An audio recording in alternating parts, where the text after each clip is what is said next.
L'histoire de la France commence bien avant que le pays porte ce nom. Il y a des centaines de milliers d'années, des hommes préhistoriques vivent sur ce territoire. Les peintures de Lascaux en Dordogne témoignent de leur culture. Plus tard, vers -600, des Grecs fondent la cité de Massalia, Marseille.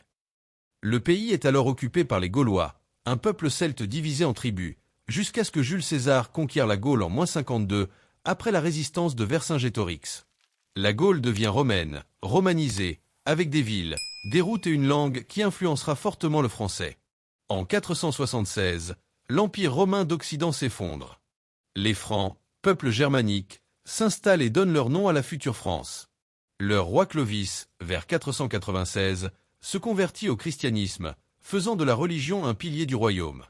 Puis, au IXe siècle, Charlemagne, roi des Francs, est couronné empereur en 800. Son empire s'étend sur une grande partie de l'Europe et marque la naissance d'une organisation féodale où les seigneurs et les châteaux dominent. Le Moyen-Âge français est marqué par les croisades, les cathédrales gothiques, Notre-Dame de Paris, Chartres, et surtout la guerre de Cent Ans, 1337 à 1453, contre l'Angleterre. Dans cette période sombre, Jeanne d'Arc devient une héroïne nationale en menant les troupes françaises avant d'être capturée et brûlée vive. La guerre se termine par la victoire de la France et l'affermissement de la monarchie. À la Renaissance, XVIe siècle, la France brille sur le plan culturel. François Ier accueille Léonard de Vinci, et les arts, les sciences et la littérature prospèrent. Mais c'est aussi le temps des guerres de religion entre catholiques et protestants, marqué par le massacre de la Saint-Barthélemy, 1572. La situation s'apaise avec Henri IV et son édit de Nantes, 1598, qui instaure la tolérance religieuse. Au XVIIe siècle, la France devient la grande puissance européenne. Le roi Louis XIV, le « roi Soleil », incarne l'absolutisme. Il centralise tout le pouvoir, construit le château de Versailles et fait rayonner la culture française dans toute l'Europe. Le XVIIIe siècle est celui des Lumières. Des philosophes comme Voltaire, Rousseau et Montesquieu critiquent l'injustice et imaginent une société plus libre et égalitaire. En 1789, éclate la Révolution française. Le peuple renverse la monarchie absolue, proclame la Déclaration des droits de l'homme et du citoyen et met fin aux privilèges de l'Ancien Régime. Mais la Révolution connaît des excès, comme la Terreur.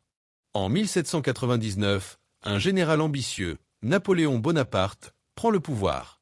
Couronné empereur en 1804, il étend son empire sur l'Europe avant d'être finalement vaincu en 1815 à Waterloo. Le XIXe siècle est instable. La France alterne entre monarchie, empire et république. La Révolution de 1848 instaure la Deuxième République, puis Napoléon III fonde le Second Empire avant sa chute en 1870, après la guerre contre la Prusse. La France perd alors l'Alsace-Lorraine, mais fonde la Troisième République, qui durera jusqu'à la Seconde Guerre mondiale. C'est aussi le siècle de la révolution industrielle. Usines, trains et grandes villes transforment le pays. Le XXe siècle est marqué par les deux guerres mondiales. En 1914, la Première Guerre mondiale éclate. La France subit des batailles terribles, comme Verdun, mais sort victorieuse en 1918 au prix de millions de morts.